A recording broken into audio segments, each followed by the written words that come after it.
Welcome to Retail Crime Uncovered, the go-to podcast for anything and everything retail crime related. I'm your host, Professor Emmeline Taylor.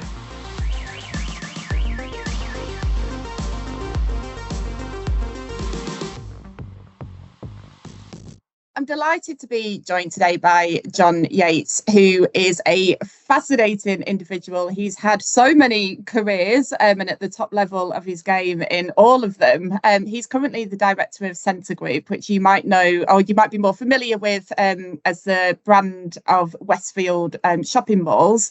And he's responsible for Australia and New Zealand. Welcome, John. It's so nice to see you. Thank you, Emily, and thank you for all the work you've done with us in the past few months around these issues. Yeah, no, not at all. And I'm really excited to hear more about the study trip that you've been on to learn around, retail crime across different countries. So that'd be really useful. Yeah. But first, I'd really like to start with an overview of your career, because it's been so varied and so high level. You've got a huge profile in the UK and of course Australia and New Zealand now, and I think you've had a few little international intermittents as well along the way.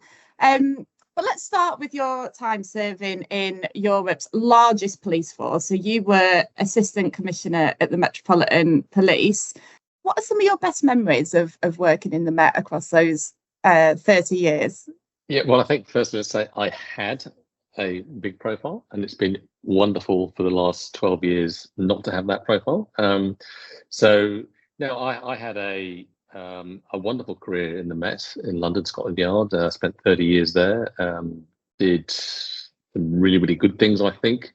Had a few bumps towards the end, things like phone hacking, which sort of it's lessons learned, and you always come out a bit stronger. But no, the Met's a wonderful institution. It has its brickbats thrown at it all the time, always will. It's a big institution.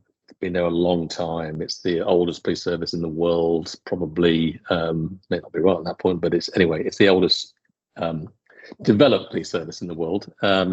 And I have nothing but fond memories of it, its people, its teams. I can't imagine how challenging it must have been sort of operating at that level across, such a large city, millions of people and, very high pressured, I imagine. What were some of the most difficult things that you came up against? Well, of course, because the Met, as people might not know, it operates internationally. So it's a lot of the international things that are, it was the UK's service abroad, if you like, and whether it be hostages abroad, whether it be the tsunami in 2004-05, all the really difficult cases came to the Met because we had the size, the scope, and probably the experience actually to deal with that.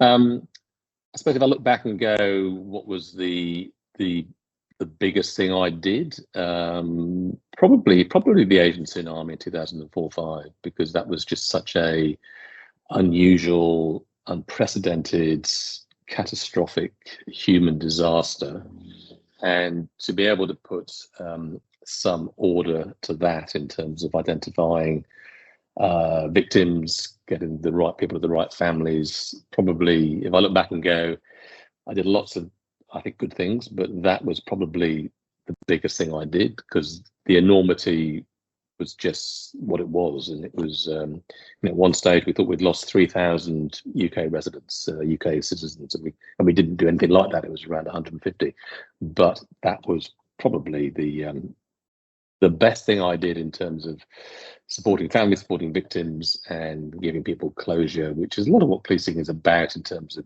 investigations. And so did you actually fly out there following the tsunami? Yes, about probably 7 or 8 days in. We sent a sort of advance party who had to deal with, frankly, just appalling things. And then sort of the Met, together with the Foreign Office and international partners, we had to put order to what was utter chaos, and people not knowing, communication dreadful, people missing, sometimes for weeks, sometimes for months. And yeah, so order was put in. It was a great sort of tribute to sort of the international community that we could do that, and we could agree the parameters, we can agree the criteria, we can agree everything around how we can get loved ones back to the loved ones, basically. So no, that was probably an appalling highlight, but a great highlight.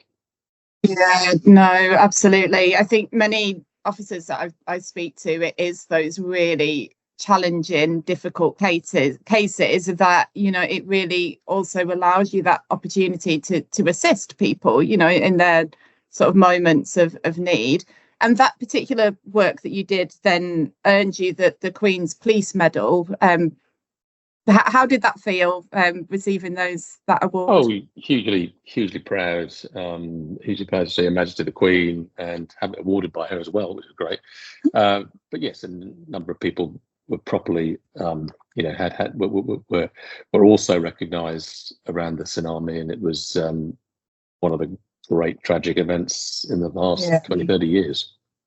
Yeah, definitely. You've been involved in so many, you know, high profile cases. And so I guess after 30 years in the Met, you weren't quite ready to, you know, hang up your boots and so sail for Sydney, Australia. I mean, who could blame you? And then took up the role of being director of security at Scentre Group. What sort of learnings do you take from the police to then go into this much more sort of corporate role? I mean, are there overlaps, or is it a whole new sort of language that you're learning and a whole new set of strategies and processes? It's a really good question. The biggest learning you take is it's your sort of sphere of influence you can have, and what you can do to sort of make things happen. It's not about command and control and I'm in charge. I've got stuff on my shoulder that says I'm in charge. It's all about what you can achieve through influence. But there's not a lot of difficulty. I think a lot of people leave public services and the military or the police or whatever it is, going, what's my skill set? And how can I transfer that? Because I don't understand about profit and loss. I don't, which I still don't, by the way, as many people. But you just have that ability to connect to people, and that ability to reach across, reach compromise, get things done. Because that's what the police and military are utterly fabulous at, getting things done. And that's a very attractive thing to the private sector, and it takes a while to sort of understand the dynamics and what matters and what doesn't matter. But you know, shareholder value is clearly a key thing for my business.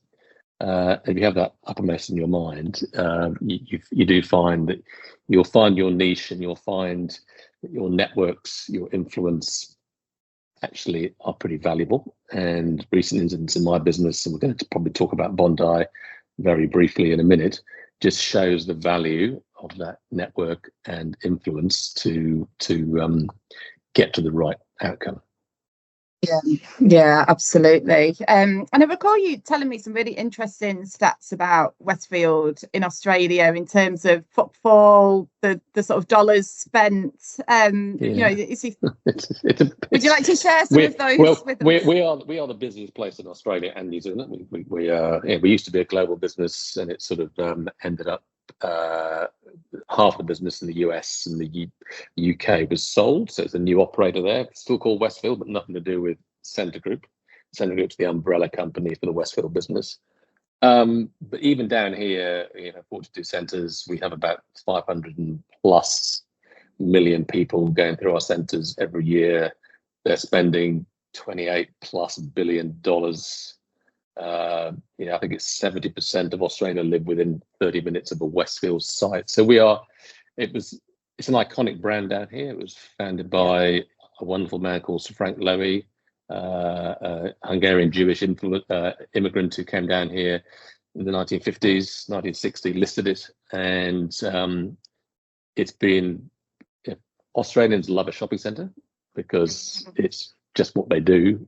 And if it's too hot, it's the aircon as well, I think. It's so hot outside. It is, and we heartily believe we have the best centres in the best locations, and we attract the most people. So we're the biggest by probably a factor of 2 compared to our peers and competitors.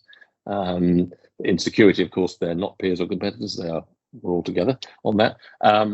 No, it's a fabulous business, great culture, puts security absolutely as its number one issue. It's the biggest risk the business consider is a major security event. I get great access to, I'm on the executive committee, I get great access to the CEO. I report to the CEO, very unusually down here. And obviously, particularly in light of recent events, the board and everyone is hugely interested in what we're doing. But we do invest appropriately, and I think we're the best at what we do. But I would say that. Let's touch upon that. You've mentioned Bondi, and I'm sure anybody listening is very familiar with what happened last month on the 13th of April. The absolute unthinkable at Bondi Junction, Westfield, a knife attacker tragically murdered 6 people, and it's widely reported, targeting women, targeting mothers, children, absolutely abhorrent crime, and a further 12 individuals hospitalized from that, and hundreds if not thousands traumatized from being in the vicinity. Can you talk us through how that first came to your attention? What happens in those early moments? Well, clearly I can't talk it through in any detail because there's a corroded inquiry, and we don't know yet whether he was targeting women or he was targeting a particular, so huge question mark on that.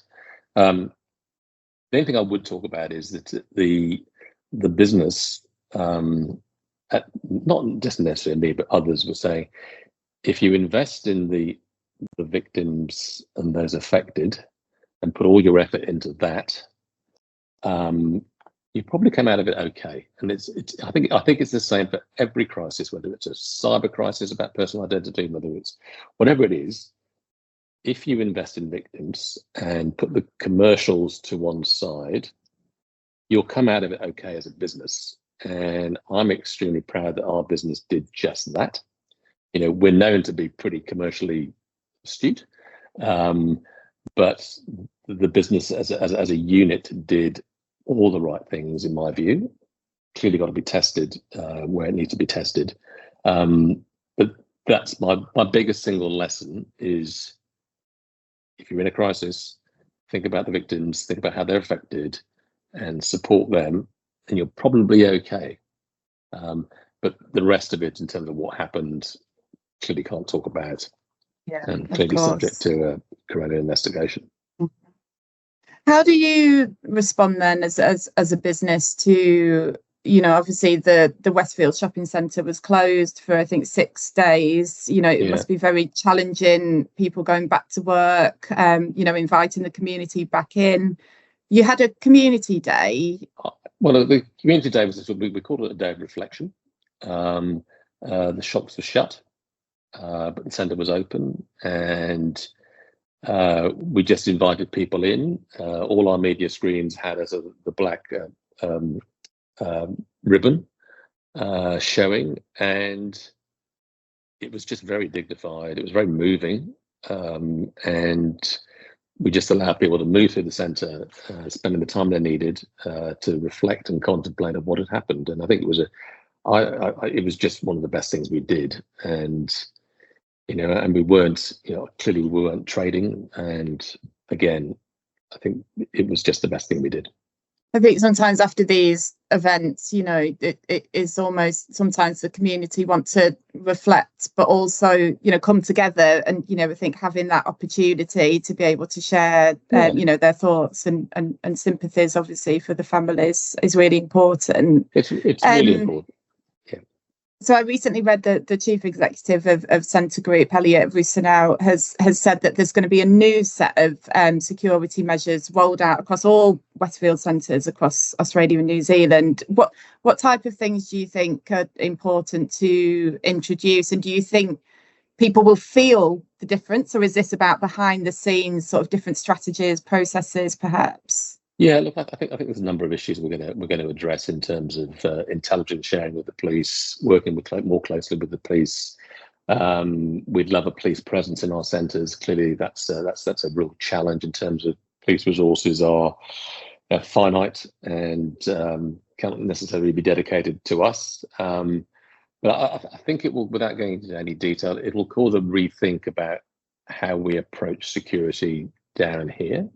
And it does take events, be it 9/11, be it 7/7, to do that and to see what will people be prepared to consider in terms of intrusion, surveillance, whatever that may look like. So we're in the early stages of that, but I sense there's an appetite in Australia to be less conservative and more considered about how we approach some of these issues.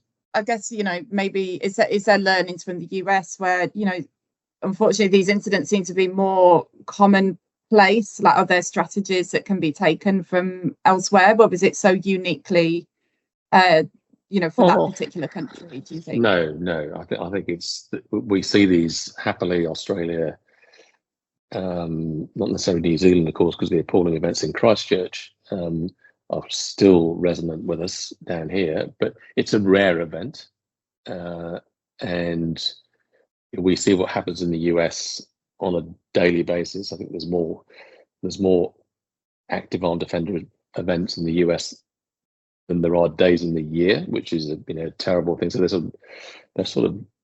they see it all the time, but it's very unusual for Australia. We have seen it, but it's a 30-year event, and we hope it remains a 30-year plus event, of course. But we clearly we have a global view. I have a global view. What happens in the US, in the UK, affects us with the power of the internet almost immediately. So we take, from an intelligence perspective, we take a very global view. But no, we are sort of reconsidering a lot of our previous strategies and go, is that right? Is it fit for purpose, or can we do more to reassure them? Because it's all about reassuring. We want people to come to our centres, stay longer and spend more. So if they don't feel safe, they're not going to do that. Yeah, so we've got to look definitely at what that means. Mm. Do you think, is it ever possible to, one of the real challenges here is when an individual, like we might talk about organised crime and things like that, there's patterns of behaviour that can be picked up on. Do you think, is it ever possible to prevent these sort of isolated individual incidents? Is there technology, without sort of absolutely locking down a society? Is there ways that people can still sort of freely move and you can still prevent these events? I think you can, we're talking about retail crime stuff, and we talk about target hardening, we talk about all that sort of deterrent effect, whether it's sort of tagging stuff and whatever it is. Yes, you can have some impact, but you can also have somebody who's not well, apparently, do something extraordinary, and we're not a ticketed venue. There's no conditions of entry to sort of search people. This is an open public space with multiple entrances, and so it's a challenge. So you almost hope to self-police with people thinking, I won't do that in Westfield because I can see that's a really difficult place to do it. Yeah, but definitely. Can you prevent it? Pretty challenging. And so I know recently you've been on a study trip, and you've met with senior police, government officials, security experts across the UK and the US. What were some of your key takeaways? It sounded like such an exciting trip, so many things to learn. What are some of the highlights from that study trip?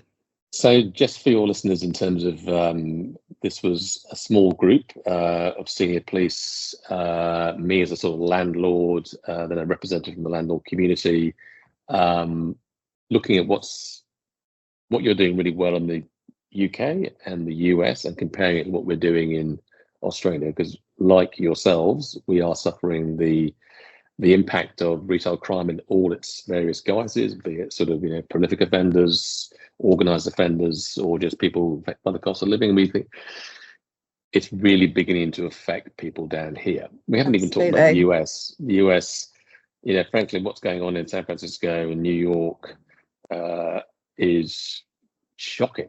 and there's an old Westfield Centre in San Francisco that handed its lease back because they couldn't trade profitably because of crime. So that's the impact it has. That was a mile worth X and became worth 2/3 less, and that's the impact unless you get to grips with it. Once the red flags are waving, and they were waving pretty seriously. Did you visit San Francisco on the trip? Yeah, we did, and I hope it's on the road to recovery. It's such a beautiful city, and they are. You can see the city fathers are putting resources into it, but gosh, they've got a long way to recover. I think for me, with San Francisco in particular, is how it just encapsulates how a range of social problems come to impact on the retail sector. This isn't a crime this isn't an issue that retail can solve when it's mental health and homelessness and drugs and poverty. Yeah, and that's the cauldron that is California, and wow, it's a real challenge. So we don't want that in Australia, and you don't want that in the UK. What we saw, particularly in your world, Emmeline, was the coordination, the intelligence sharing, the support of big business to work together with the police to try and have an impact on what is a very significant problem. There's huge loss to the exchequer, the tax office, and huge social impact. So certainly, I think the UK is the leading light on this. And whether your problem is more pernicious, more difficult, more challenging than us in Australia, it seems like it is from what I read, but it tends to sort of dribble down and start to affect us, and then suddenly we're going to play catch up. So our idea was to visit these jurisdictions and see what we could learn, what we could bring back here, and what we can try and implement to sort of do what you're doing. And there's some of that stuff. So the particular things, the ministerial lead and the sort of the government lead, that agenda is hugely important because we know police are operationally independent, but they can be strategically led, and that strategically from government is just hugely important. The national coordination and the sort of concentration on the, like you down here, we reckon 10% are committing 70% of offences. So concentrating on that, that having your intelligence concentrating on that sort of organised element. Again, we would love to do that down here. We're a different political community down here. So we have states with their own legislation and laws. We have territories similarly. We have a federal government sort of coordinating. So it's not as straightforward, even though you think 43 police forces is challenging. Yeah, you're operating on the same rules. We're slightly That's different. so true. Yeah, I think communication is more the issue perhaps here, but at least we have the same national legal framework, which is very different to Australia. But your the way that you coordinated a national lead, both a minister, a police national lead, intelligence national lead, big business supporting it with some chunk of money, is something we probably want to think about down here. But we're in the early stages. Yeah. It's been a great model because I know you met with Operation Pegasus and learned about Opal, and I think it has been so refreshing over the last 6 to 12 months, the amount of political momentum that there has been. We've had the commitment to have the law for attacking a shop worker specifically, a piece of law. And I think we've had some of that. We've had some of that down here as well. It's an aggravated offence. But I think has that made a difference? Do you feel is that it's sort of?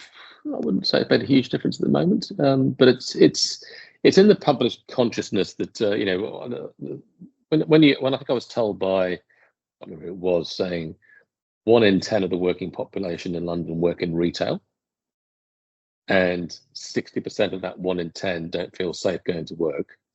that is a truly shocking statistic. So, you know, your sons and your daughters, and obviously often young, particularly women, and that's one of the most impactful stats I heard, and it's probably the same down here. And that's not we shouldn't permit that in terms of young people going to work in fear. Absolutely. And so what are the things you said that there might be some sort of new developments across Australia and New Zealand to improve things? What types of things do you think could happen? Well, look, we've already seen it down in New Zealand. So I've been running what's called a retail crime leaders forum, which is sort of the most senior sort of landlords, the most senior people in the retail industry. We've been together for about 18, probably more like 2 years now. Because New Zealand, would you believe, was suffering a crime epidemic and serious end. So, you know, smash and grabs with hammers, jewelers. And we thought, well, this is just totally unacceptable. And so we've already done some great work down there, but it's sort of, we've got to be careful. We're sort of seeing a slight start to reoffending again. So the sort of the sustainability of it, we need to keep watching. We've already had some great support from the most, you know, all the state police and all the territory police as well, where we operate. So I'm very hopeful we're going to see some really positive developments around how we can coordinate, share, and drive down resale crime across all our communities, because that's what we need to see. What are some of the issues in Australia then?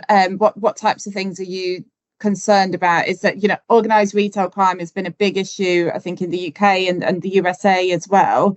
Is it those types of things? Is it? Yeah. I recall reading that there were lots of steaming offences of like mobile phone shops. Is that what types of crimes? Yeah, look, it's everything you see, from the sort of the opportunistic to the prolific to the serious and organised. It's mirrored down here, not quite to the scale that you've seen, but undoubtedly there's a serious organised element. And, you know, we've been working very closely with one of the sort of intelligence platforms, which I won't give a plug for today, trying to understand that.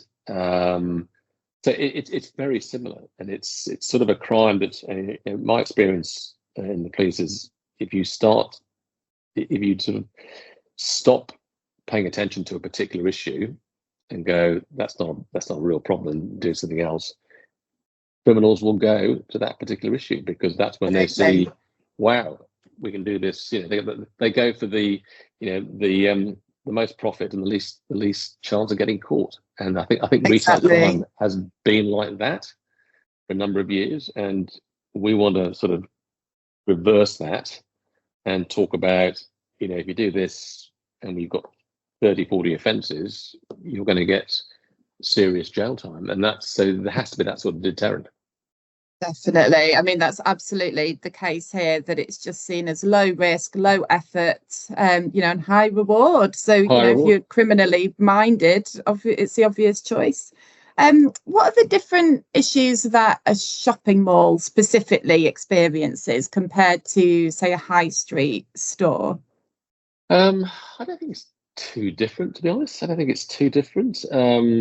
Hopefully we are slightly more target hardened than the high street. I mean, what we saw down in New Zealand, unfortunately, is we did a lot of work around our centres in New Zealand with other landlords, and it sort of deflected to the high street, because the high street's super vulnerable. You know, it might not have, it's there, it is, the shop front. So I would say it's slightly more challenging in the shopping centre, because we tend to have a better overlay of guarding, more coordinated, a better police response often. But there's numbers, you know, in New Zealand, again, for example, there's a number of really good business associations. Newmark Business Association in Auckland does some unbelievably good work protecting the high street. But that's investment. You know, and you need the tenancies, the business partners to make that investment, because it's going to help them. So I would say shopping centres are slightly more difficult from a target perspective, but we need to make everything difficult. Exactly. And I think that's where that collaboration really comes into play, doesn't it? 'Cause it's not about passing the buck or kicking the can down the street. It's about let's actually make everybody safer and be able to operate more profitably without the criminals targeting them. Well, John, that's been really fascinating. Thank you. And I hugely appreciate you taking time out at what is no doubt a really challenging time as well for Scentre Group, but for retail across Australia. Thank you for your support, because you've been pivotal in connecting me with the right people in the UK, because it's a global problem. Fantastic, John. Thank you so much. I'll let you get back to your evening there. But yeah, really enjoyed our conversation. So thank you so much. Thank you so much.